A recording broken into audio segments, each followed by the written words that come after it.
All right, everyone, welcome to another deep dive. Mm. Today, we're getting right into the heart of it all.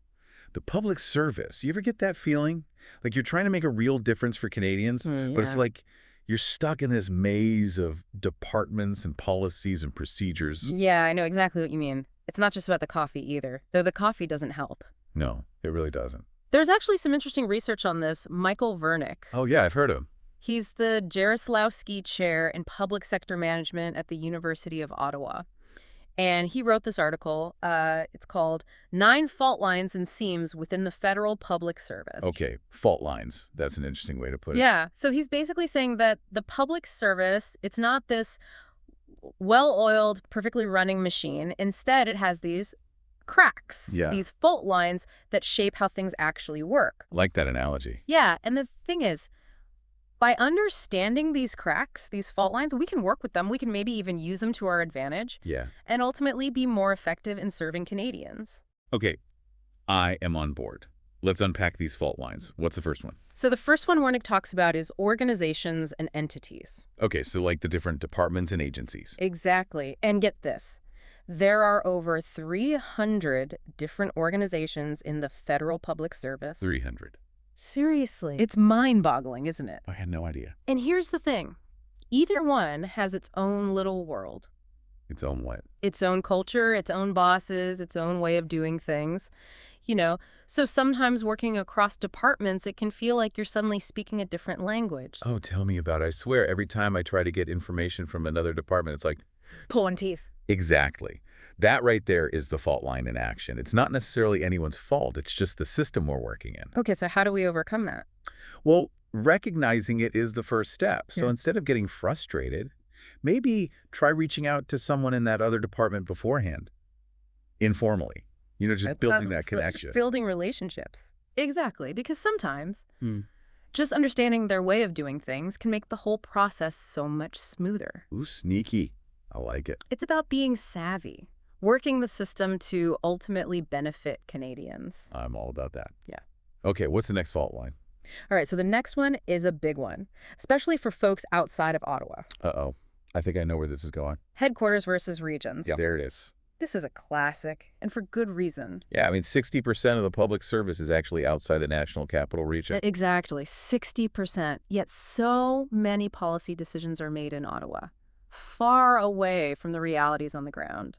Yeah, and that disconnect can be a real pain. I've heard so many stories from colleagues in the regions who felt like their voices weren't being heard when it came to implementing certain policies. Yeah, that's a classic example of this fault line in action. It's so important to remember that those policies, those programs, they're ultimately meant for people across the country, all Canadians. Right, not just the ones who live in Ottawa. Out So there. how do we bridge that gap? Well, I think it starts with more cross-country collaboration. Okay, but what does that actually look like? I'm not talking about just more meetings. How about actually embedding HQ folks in regional offices for a while? Or vice versa. Actually experiencing each other's realities could build a lot more empathy and understanding. I love that. Okay, so switching places, walking in each other's shoes. Exactly. I get behind that. Okay, on to the next fault line. And I think this one is something that everyone can relate to, regardless of location. Policy versus operations. Yes. The classic clash of the thinkers and the doers. I feel like I'm both sometimes. Well, and that's the thing. Both are crucial, but they often end up talking past each other. How so?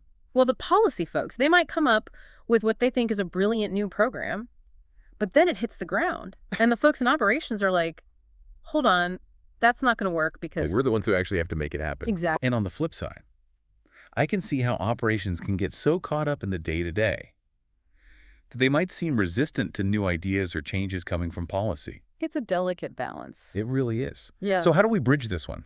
More coffee breaks together. Well, coffee always helps, but I think it goes deeper than that. It's about building a culture of mutual respect. I like that.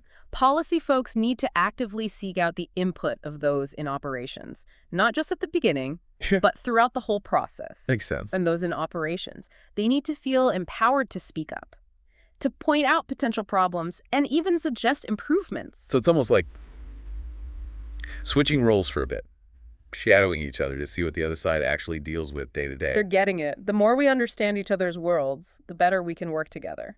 This is really making me think differently about how we can actually improve things. Okay, this next fault line sounds a bit more sensitive.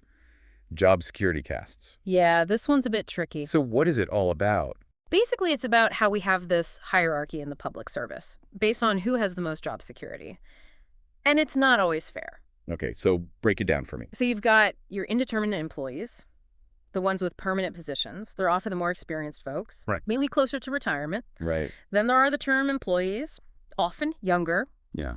on contracts, constantly wondering if they'll still have a job next year. And then you've got the external contractors brought in for specific projects. So it's like a whole caste system based on job security. Yeah, and it can create tension, resentment even. I can imagine. You know, the two employees might feel like they're doing the same work as someone indeterminate, but with way less security. Yeah, that's got to be tough. And that can impact morale, motivation, everything. You can't really blame them for feeling that way. Oh, no, you can't. And it's something we need to address as a public service. For sure. How can we create a system that's more equitable, a system that values the contributions of everyone, regardless of their employment status?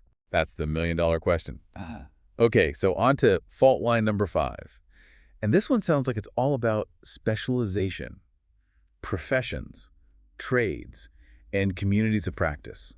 Right. So we have all these different professions in the public service: economists, scientists, policy analysts, communicators, IT specialists, you name it. It takes all kinds. And that's a good thing. We need that expertise to develop sound policies and deliver services effectively. Because no one can be an expert in everything, right? Exactly. But here's the rub. All those different professions, they can sometimes create silos. Silos. Yeah, we end up working in our own little bubbles, speaking our own jargon, and maybe not even knowing what's happening in the bubble next door. Oh, yeah, I've definitely felt that. Sometimes I feel like I need a translator just to understand what my colleagues in IT are talking about. And that lack of understanding, that's the fault line, because how can we effectively serve Canadians if we're not even communicating effectively with each other? Good point. Well- So what's the solution? More cross-training. Should everyone learn a bit of coding? Well, that wouldn't hurt, but I think it goes deeper than that. It's about actively seeking out opportunities to collaborate with people from other professions. Okay, I like that. Attending a workshop outside your field, joining a cross-departmental project team, even just grabbing coffee with someone from a different branch, all those little things can help break down those silos. So it's about building relationships. Exactly. And that's where communities of practice come in, right? Yes, they can be fantastic. They bring together people from different backgrounds and areas of expertise who share a common interest. It's a great way to learn from each other, share best practices, and build those cross-silo relationships. Okay, that makes sense. All right, on to fault line number 6. And this one's been a hot topic lately. Place-based, hybrid, and remote work. Love it or hate it, the way we work is changing. It really is. The pandemic really accelerated the shift to hybrid and remote work, and that's opened up a lot of possibilities. Like what? Well, more flexibility, better work-life balance for some, even a wider pool of talent to draw from. I can see that. Yeah. There's always a FET. Right. Not every job can be done remotely. Yeah, that's true. Think about service delivery roles. People who work directly with the public. They need to be there in person. Okay, that makes sense. And then there's the question of equity. Oh, yeah, that's a big one. If some people are able to work from home and others aren't, could that create a two-tiered system? Could it impact career advancement? These are all valid concerns. You really are. So how does this play out in the context of this fault line? It creates tension, especially if there's a lack of clarity or consistency in how remote work is managed. I can see that. If some departments are fully embracing it while others are more hesitant, it can lead to resentment and a feeling of unfairness. Right, because it feels like different rules for different people. Exactly. And as Vernick points out, it could even become a factor during layoffs, Oh, wow, I hadn't thought of that. with people who are able to relocate or work remotely having an advantage. That's a really good point. Okay, so what can we do about it? Is there a one-size-fits-all solution? Probably not. It's going to require a lot of open communication, clear guidelines, and maybe even some experimentation to find what works best for different teams and roles. I think that's good advice for a lot of these fault lines. It really is. The key is to be mindful of the potential pitfalls and be proactive in addressing them. I like that. Okay, now we're getting into the hierarchy of it all. Fault line number 7, senior management, middle management, and the rest. Ah, yes, the classic pyramid structure. The org chart. We've all seen it. And let's be real, there's often a gap between those at the top and everyone Oh, else. absolutely. Uh, Sometimes it feels like senior management is living on a different planet. well, maybe not a different planet, but definitely a different floor. Uh-huh. I like that. And that's the fault line in action. Mhm. Senior managers are focused on the big picture, setting strategic direction, making those high-level decisions. But sometimes that can feel disconnected from the day-to-day realities of the people on the ground actually doing the work. Yeah. What about the folks in the middle? The middle managers. Are they caught in the crossfire? Often, yes. They're trying to balance the demands coming from above with the needs and concerns of their teams. It's a tough job. It really is. And it can lead to communication breakdowns, frustration, and a sense of disconnect across all levels. So how do we fix this? Do we need to flatten the pyramid? Well, that might be a bit drastic, but I think it's about creating a more open and collaborative culture. Okay, I like that. Senior management needs to be more accessible, more willing to listen to the perspectives of those further down the chain. And how do we do that? Well, for one thing, everyone needs to feel empowered to share their ideas and concerns, regardless of their position. I think that's really important. It is. It's about breaking down those hierarchical barriers and creating a more inclusive decision-making process. So more open communication, maybe some skip-level meetings where staff can connect directly with senior leaders. Exactly. Makes sense. All right, fault line number 8. This one's important. Diversity of diversities. We have people from all walks of life in the public service. Different languages, ethnicities, genders, abilities, sexual orientations, you name it. And that's a good thing, right? It is. It's a strength, not a weakness. Absolutely. But I guess the fault line comes in when that diversity isn't truly reflected in decision-making or in how the public service operates. Exactly. It's one thing to have diversity in numbers, but it's another thing to have true inclusion.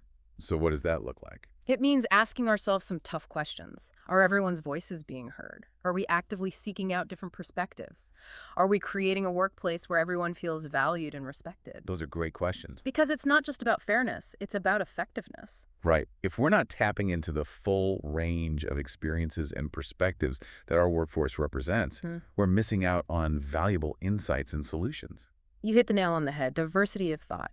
Diversity of experience. That's where innovation comes from. That's how we develop policies and programs that truly meet the needs of all Canadians. So how do we move beyond just numbers and achieve real inclusion? It takes conscious effort. It's about challenging our own biases, being aware of the systemic barriers that exist, and actively seeking out and amplifying diverse voices. Okay, so it's about action. Exactly. It's about creating spaces where everyone feels safe to speak up and share their perspectives.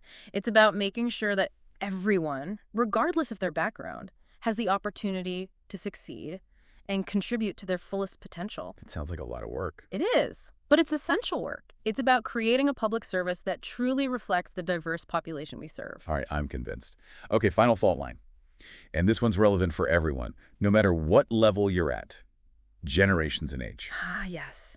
The generation gap. I'm a millennial, so I know all about this. We've got boomers, Gen Xers, millennials, Gen Z, all working side by side. And with those different generations come different values, different expectations, different ways of working. And sometimes those differences can lead to clashes. Oh, for sure. Like I've heard some older colleagues complain about younger generations being too attached to their phones or expecting too much flexibility. And I've heard some younger colleagues complain about older generations being too resistant to change or stuck in their ways. It goes both ways. It really does. So how do we bridge this generational divide? Well, first, recognize that it's a two-way street. Each generation has something valuable to offer, but we need to be open to learning from each other. Okay, I like that. Mentorship programs can be great for this. Imagine pairing a seasoned public servant with a new recruit, sharing experiences, knowledge, different perspectives. It can be a win-win. Okay, so knowledge transfer between generations. Exactly. I like it. And what about things like communication styles? I've definitely noticed that different generations prefer different ways of communicating. Absolutely. Some prefer email, some prefer instant messaging, some still prefer picking up the phone. It's true. The key is to be flexible and adaptable. Don't assume everyone communicates the same way you do, and be open to trying new things. That's good advice for life in general. It really is. Okay, so we've explored these first 9 fault lines. It's a lot to take in. It is a lot. But it's not about getting overwhelmed or discouraged, right? No, it's not. It's about empowerment. How so? By understanding these fault lines, By recognizing how they shape our work, we can start to find ways to navigate them, maybe even leverage them to our advantage. Because ultimately, it's not about the fault lines themselves. It's about what we do with them. Well said. It's about recognizing the complexity of the system we work in and using that understanding to become more effective, more innovative, and more inclusive in our service to Canadians. I love that. So what can we do as individual public servants to actually make a difference in light of all this? Well, that's a great question, and it leads us perfectly into action. Action, we can't just talk about these fault lines. We got to figure out how to work with them around them, maybe even use them to our advantage. Okay, so give us the goods. What can we actually do? It starts with awareness. Just knowing these fault lines exist is huge. So next time you're struggling to get info from another department, remember those organizational silos, and instead of getting frustrated, just try to understand their perspective. So empathy over annoyance. Exactly. Same goes for that HQ versus regions divide. If you're in the regions, don't just complain about Ottawa being out of touch. Reach out, build bridges, share your on-the-ground reality. And if you're in Ottawa, make the effort to actually listen to your regional colleagues. Even visit them if you can. Yeah, visits are always good, travel budget permitting, of course. Of course, but it doesn't always have to be about grand gestures, right? No, not at all. Even small things can make a difference. Like what? Well, like next time you're working on a project, make sure you've got people from different backgrounds, different levels of experience, different generations on your team. So diversity in action. Right, and don't just put them on the team. Actually listen to them, create a space where everyone feels comfortable sharing their ideas. You might be surprised by the solutions that emerge when you bring together diverse perspectives. This is making me think differently about how I approach my work. I'm already starting to see those fault lines everywhere. That's the point. Once you see them, you can't unsee them. It's like the Matrix. Haha, exactly. Yeah. But instead of freaking out, think of it as a challenge. How can you use your knowledge of these fault lines to become a more effective public servant? How can you bridge those gaps, build those connections, and ultimately make a real difference in the lives of Canadians? That's a great question. And it's one we all need to be asking ourselves. This has been an eye-opening deep dive. So if there's one key takeaway for our listeners, what would it be? Don't be afraid of the fault lines. Embrace them. See them as opportunities to grow, to learn, and to make the public service the best it can be. Because at the end of the day, we're all here for the same reason, to serve Canadians. Beautifully said. Big thanks to you for sharing your insights with us. My pleasure. And to all of you listening, remember you are not alone in navigating this complex world. We're all in this together, so let's get out there and shake things up. Absolutely. Let's get to work. Thanks for joining us for this deep dive, and we'll see you next time for another insightful exploration. Until then, keep learning, keep connecting, and keep making a difference. We can't just talk about these fault lines. We got to figure out how to work with them, around them, maybe even use them to our advantage. Okay, give us the goods. What can we actually do? It starts with awareness. Just knowing that they exist is huge. Like next time you're struggling to get info from another department, remember those silos, the organizational ones. And instead of getting frustrated, just try to understand their perspective. So empathy over annoyance. Exactly. Same goes for that HQ versus regions divide. You know, if you're out in the regions, don't just complain about Ottawa being out of touch. Reach out, build those bridges, share what's actually happening, your reality on the ground. And for those of us in Ottawa, Yeah. make the effort to really listen to your colleagues out in the regions. Maybe even visit them if you can. Yeah, visits are always good. You know, travel budget permitting, of course. Of course, but doesn't always have to be about grand gestures. Yeah. No, not at all. Even small things can make a difference. Like what? Like, next time you're working on a project, make sure you've got people from different backgrounds, different levels of experience, different generations, you know, on your team. Diversity in action. Right. And don't just put them on the team. Actually listen to them. Create a space where everyone feels comfortable sharing their ideas. You might be surprised by the solutions that emerge when you bring all those diverse perspectives together. I'm telling you. Hmm? This is making me think differently about how I approach my work. I'm already starting to see those fault lines everywhere I look. That's the point. Once you see them, you can't unsee them. It's like the Matrix. Exactly.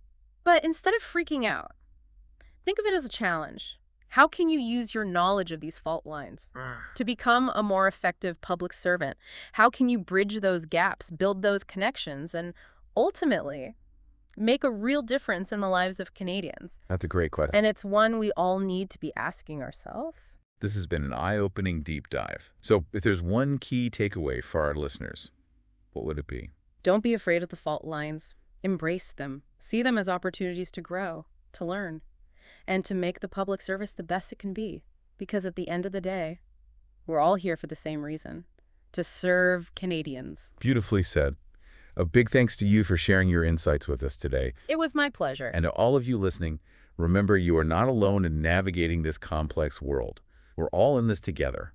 So let's get out there and shake things up a bit. Absolutely. Let's get to work.